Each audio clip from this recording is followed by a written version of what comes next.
ஜெர்மனில வெற்றிகரமா எனக்கு வேலை போச்சு. இப்போ ஜெர்மனில என்னோட நிலைமை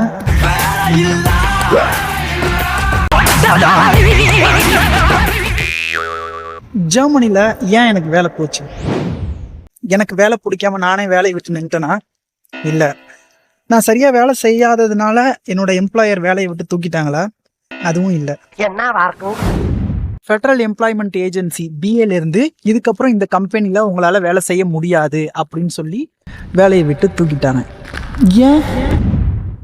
குரோஷியால என்னோட விசா ப்ராசஸ் அப்போ நான் கொடுத்த ஆஃபர் லெட்டர்ல கொடுத்த சேலரி ஒன்று, அதே சேலரி தான் நான் ஜெர்மனி வந்ததுக்கு அப்புறமா என்னோட எம்ப்ளாயர் கொடுத்தாங்களா அப்படின்னு கேட்டிங்கன்னா அதுதான் கிடையாது.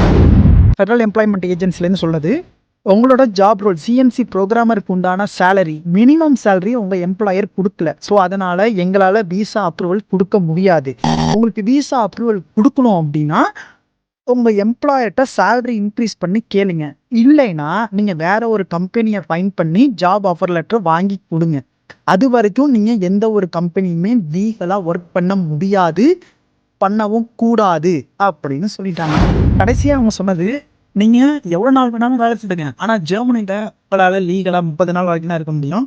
அதுக்கப்புறம் பாய் பாய் ஜெர்மன் சொல்லிட்டு நீங்கள் இந்தியா போக வேண்டியதான் அப்படின்னு சொல்லிட்டாங்க. ப்ரொஃபஸர் போரா சொல்கிற மாதிரி தான் கதையை இப்பதான் ஆரம்பிக்குது.